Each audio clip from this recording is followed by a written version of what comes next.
Hi, friends, and welcome to the Secrets of a Witch podcast with me, Sabrina Scott, where I'm talking about life, love, healing, magic, witchcraft, and everything in between, as we do. So, today's episode, let's just launch right into it. It's something that I feel like I just need to talk out and share with you guys because it's something that I've observed a few times lately and I just want to analyze as one does. So, I've had a few episodes previously about abuse and manipulation. I had one on warning signs on manipulative behaviors. I did another episode recently on abuse psychology 101, like how to kind of notice that shit. And I've been thinking and reflecting about this in specifically a coaching context because I've observed it, right? And it's something that I just feel like I want to talk about and name. And this, I'm not going to name anybody in particular. I'm not going to throw anyone under the bus. I'm not going to do a call out, because I do think this is bigger than just one person. I think it's bigger than two people. I think it's bigger than three people. And it's tough, right? Because a lot of what I do also involves one-on-one coaching and mentorship and stuff like that. And I also love working with mentors. I love hiring mentors. I love taking courses. And I'm always working to grow and self-improve myself and all of this. It's such an important thing to me. And so as I am mentoring others, I always am on my own journey of self-improvement. And with all of that, I get to interface with different teachers, different coaches, and kind of try them on for size and see how it resonates, see if they're a total snake oil salesman, see if they're full of shit, or see if they have something valuable to offer. And you know what is so interesting about it is I don't really think it's one or the other. I think it can be both. I think someone can have a lot of really valuable teachings, but also be manipulative. I think someone can be an amazing coach, but also actually use some abuse psychology in their sales. It's pretty fascinating, honestly, to think about. And, I'm a big true crime person. I love documentaries about cults and weird stuff like that. Pretty much all I watch is documentaries. I'm just going to out myself as being that person. But I've seen so many documentaries about kind of spiritual, kind of woo-woo culty stuff. One of them would be about Bikram, the yoga dude. I think there was another one about this guy called John of God, if I'm remembering that right, and who was supposedly a medium. And there was this big hubbub about the latter individual who I just mentioned, and everyone was like, oh, was he a sham? Was he a liar? Was he a this? Was he a that? And it's well, from my experience with mediumship and all of that, looking at him, I do probably actually think he probably was a pretty talented medium to have such an ongoing practice for such a long period of time and to attract so much praise and testimonials from clients and whatever. But someone can be a talented fill in the blank, but also still sketchy.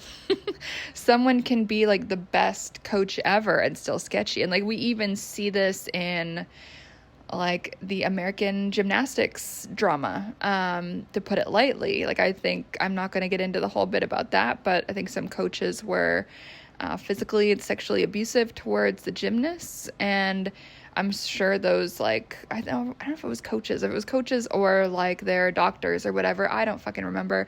It's beside the point.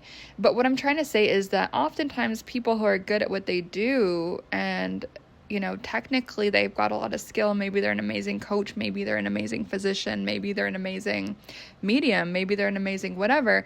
That person can still have all the talent in the world and still be manipulative and still be abusive. It's just a true thing. It's not a one or the other, one size fits all type of dichotomy. That guy who I mentioned probably actually in reality is an incredibly talented medium and spirit worker. Like, I believe that. Was he also abusive and manipulative and sketchy? Also 100%. And so people get to decide, is it worth it for them, to work with that person, that coach, that mentor, that whatever? Is it worth it? Like, and can you protect yourself psychologically from whatever potential, things that could come from that? And I think that's important to just be aware of. Obviously, I do think there is personal responsibility for some things, obviously not others. Like, I think whenever we are abused, it's not our fault, but it is our responsibility in terms of what do we do with that? What actions do we take next? How do we heal ourselves? And I know it can be really, really hard to do that. It can feel like an uphill battle, but it's always worth it. So I just wanted to throw that out there. But to get back to the topic of like weirdo coaches. So I had an experience recently. I'm not going to name names. Like I said, I'm just not interested in playing that way. Like, it's just not really who I am at this point. I don't need to attract any drama. I don't need to, get in a flame war with anybody. I'm really not interested in that. What I am interested in is examining things, thinking critically, feeling into my body and seeing what comes up, right? And just figuring it out. And one thing I want to say just as a disclaimer is I do believe that sometimes we can be triggered by somebody, and a trigger can show us where we still need to heal, which I think is a beautiful thing about what a trigger can be. It can show us where we still need to soothe, where we still need to work on. It can show us what we still have left to learn. So I think that's one thing. And sometimes that has nothing to do with that person being evil or bad or abusive. It's like, sometimes we can get triggered by someone just being happy and joyful and living their best life. Does that mean that person being happy and joyful and living their best life is an abuser because we're triggered? Like, no, obviously the fuck not. That makes no sense. So I'm trying to say, like, it's important to distinguish our triggers, right? Like, is the trigger about us and our own wounding and our own stuff that we're working through, our own stuff that we're healing? Or is that reaction because something actually sketchy is happening, right? And that can be a really hard thing to untangle. It can be really difficult to decipher which is which, and so I want to make space for that. But I want to talk specifically about the murkiness that I've observed and experienced in some coaching spaces. And so there's one person in particular I'm thinking about, who on the outset, like, has a great energy. I'm sure this person's life is like fabulous. But what I was noticing in their messaging, in how they are engaging with clients, I joined a little experience with the person just to kind of dip my toes in and try it out. And were a lot of the teachings like really great? Yeah. Was I inspired? Yeah, absolutely. But what I noticed was a few things that left this very unpleasant taste in my mouth and left me with a very weird feeling in my body that just didn't feel right. And so what I noticed was this mix of love bombing, like just being so over the top, effusive, like crying, like love bombing everybody. And then pretty much like 2 seconds later, kind of devaluing the people that have not done fill in the blank in like the way that the person like would have preferred. So, like being tagged or engaging with the teachings in a particular way, or like not doing the teachings in a particular way, or participating in a particular way or not participating in a particular way, or, refusing to sign up for the next level of mentorship, which is thousands of dollars, or like whatever. And what I noticed, if I felt into my body, was like this roller coaster of emotions, which was like, wow, I'm so inspired. I feel so vibrant. I feel so alive. I feel so like ready to go out and get life and do this and do that. But on the flip side, I felt this sense of like shame, and, it relates a lot to what I talked about in the previous episode about abuse psychology, like where there is this like kind of bait and switch between this like love bombing, this effusive affection, like you feel like you're at home, you feel like, oh my God, I feel so cared for, I feel in community, I feel this, I feel that, and there is this like beautiful feeling thing, and then within 2 seconds it's like switches, and it can be really subtle, and with this person it was very subtle, like, but it switches to this kind of manipulative language where you are made bad for not buying the thing, for not engaging in the group in an ABC way, for not doing this, for not doing that, for refusing to be exactly in this one particular mold, for refusing to like share whatever, share that you joined the thing, and refusing to tag whatever about inspiration, let's just say, as an example. And all of that just felt very icky to me. I felt very like fucking weird. I felt very insulted. And like none of this was directed at me per se. I wasn't tagged in anything. But just observing and like feeling into the experience and just like looking at what was said, feeling into what was said, it brought up so much for me. And I was like, wow, this person is really taking me for a ride in terms of this like emotional roller coaster. And was I considering purchasing the higher level coaching? I was thinking about it. Because I was like, you know what, like, even though some of this really has felt like kind of manipulative and weird, I have enjoyed the trainings, and maybe the next training will be even more fantastic, and just being in this positive energy, maybe that will just be all the shift that would do well for me. Do you know what I mean? But if I actually take that 5 steps back, I'm like, wow, no, what's happening right now is this like weird psychological manipulation and this movement kind of like rhythmically back and forth between this like effusive positivity and this effusive like lovingness, or something that looks like lovingness but might not actually be, and then flipping that back and forth within the same like 2-second span, where you're kind of insulted for not doing ABC.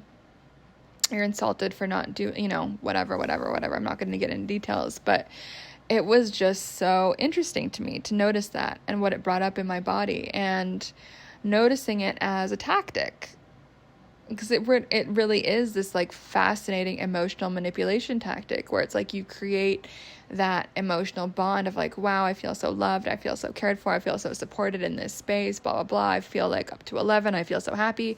And then the threat of that being taken away if you're not a good girl, if you're not a good boy, if you're not a good kid, if you're not a good whatever, if you don't play the game exactly right. And this is exact same psychology that I see specifically in cults, like also in abusive relationships and abusive families, but I do see it in cults, right? And so that is part of how cult psychology works, is like there's the party line, there's like this particular way of doing, a particular way of behaving, and anyone who doesn't fit into that exact cookie cutter like thing is kind of insulted, they're kind of ostracized. The insult may be very subtle, the shun may be very subtle, like it can all be incredibly subtle if you're not looking for it.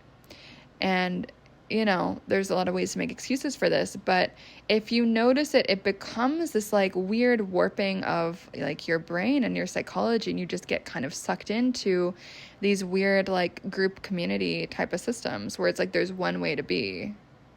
And my disclaimer here is, I understand like business in one way, like is a dictatorship, like my business is going to play by my rules. Like, am I happy to take feedback? Sure. But at the end of the day, like, this is mine. This is my creation. It's my business, and I'm going to run it the way that I want to. Same can be said for any other business owner. Like, it's their business. They are there to serve others. I'm there to serve others in what I do. Absolutely. But ultimately, it's that person's decision on how they want to run their ship, so to speak. And like, I get that, everyone can kind of do their own thing, and everyone gets to choose who they feel like they resonate with and who they want to work with. I totally get that. I think that's great. But what I'm talking about here is the importance, I believe, of divesting from folks who behave this way in a coaching space. And I think it's so unfortunate because I've hired so many coaches before. I've been in so many different mentorship programs and courses myself, right? Like, I sell online courses, but I've also taken so many, and I know they work, and that's why I make them, because I've been in them and I love them. And there is something amazing about that, this learning experience and like this sharing experience, and it opens it up across time and space. And that's really, really beautiful, this thing that the internet can do. Unfortunately, some of this manipulative psychology is incredibly powerful and incredibly subtle. And so it can be really, really hard to notice it. And I noticed it even before I signed up for this little mini offer from this individual. But I was willing to be wrong and decided to dip my toes in anyway. And I decided, you know what, maybe I'm being judgmental. Funnily enough, my tarot cards were like, don't do it. Don't do it. Don't do it. But you know what? I decided to dip my toes in anyway and just feel it out, observe. And there is an explicit curricula, like what's being taught, and then there's an implicit curricula. And I feel like my implicit curricula, like what I've learned, this probably wasn't in her curricula, what she intended to teach. But what I have observed from my own self, and what I've learned for my own self, is stuff that I don't want to do and stuff that I don't want to be. Like, will I really try to communicate why what I do is actually healing and helpful, and why and how my courses and my offerings and my readings change people's lives? Absolutely. It's important to me. Like, the answer to so many questions in my inbox, like, honestly, is just like, take the course. I explain literally everything in the course. At the same time, like, do I think someone's like, evil for not signing up for something that I offer? No. Do I think they're like a damaged person who I'm going to insult for not signing up for my offer? No, that would be weird. Like, am I going to insult people for not like sharing that they joined my course? Like, no. Like, that's up to them. Like, I know that this is private for a lot of people. So am I going to like shame people for like not sharing? Oh, I signed up for like this course. Oh, I just got a tarot reading. Like, no, I would never dream of doing that, ever. Like, does it warm my heart, and am I so happy when people share? Absolutely. Do I love when people name me as their inspiration? Absolutely. I love it. It makes me feel so good. But am I going to, like, subtly manipulate people into doing that? Am I going to, like, with subtlety, make people feel bad for not sharing? Like, absolutely not. Like, if you want to share, if you want to tag me, that's completely up to you. Does it make my day? Yeah. But are you evil or like a bad client or a bad student or whatever if you don't do that? No. Oh my God. It's like insane. And so it's subtle stuff like that that is insidious in some of these spaces. And so do pay attention to that stuff. I am hoping that I'm giving some tools just to notice the psychology, to notice some of the tactics, to notice some of the manipulative stuff. Because I do think it is so rampant, and I think it's so easy to miss it until you're like entrenched in it and you're like, oh my God, I feel like so on this emotional roller coaster of fuckery from this random bitch on the internet that like I don't even know. Do you know what I mean? And like, it's so possible. But what I want to just like leave everyone with here, if I can leave y'all with just some little tidbits of advice, is like, listen to your inner compass, your gut. Don't let anyone shame you for not sharing their work. And like, of course, I remind everyone, like, please share as I am talking about this. Like, I always tell people, like, yeah, share the podcast, like, tell people about my books, tell people about my courses. Like, if you love what I do, if you want to support me, like, please share. But am I ever going to be like, oh, like, you're not sharing my work because you have a psychic block, and like, you're not actually a good woman, and like, you don't actually support other women, and like, you're not actually vibrant and radiant, and like, you're actually not vibrating on a high soul level because you're not sharing your inspiration, which is me. Like, oh, you're so evil. Like, I would never do that. Like, that would be fucking crazy. But that is some of the stuff that is very similar to what folks are saying, and it's bonkers. And so, like, listen to that gut feeling that tells you, like, oh, this is weird. Or like, I feel a bit wonky. Like, is that normal? Like, should I feel like that about this interaction with this person? Like, take that extra moment to take a step back, rather than being swept up in like the emotional whatever the fuck it is, right? And I run a business. I am ultimately selling my courses, my products. I'm going to be selling a group challenge really soon. I'm so excited about it. I sell readings, I sell clothing. Ultimately, the point of a business is to make money. So I'm not going to pretend that that isn't true. At the same time, I do think there is ways that are more and less ethical to do sales, and more and less ethical to walk people through the buying process. And just because a particular methodology is effective, it doesn't mean that psychologically it's something that I believe is healthy on the side of the coach or the side of the, potential client or existing client. So anyway, that's all I'm going to say about that for now. I'm sure I could babble about it forever.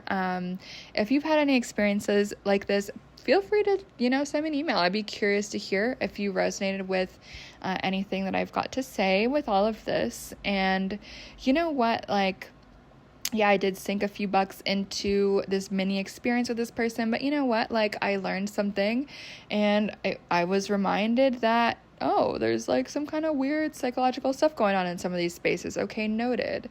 And so if some people who are thinking about my courses, maybe they've been burned in the past, maybe they felt taken advantage of by some of these weirdo psychological movements that some of these coaches are doing, and so they might be wary of investing again. I fucking get it, and so I prefer to look at everything as a learning experience. What did I learn from this? What is the wisdom here? What can I take from this? Even if it was a bit of a wonky, not great experience in some ways, and it was great in other ways. So it's some things can be both, and then you get to decide, what's the balance for you. For me, am I going to invest with this person again? No. Do I think I could learn a lot from some of their courses? Yeah.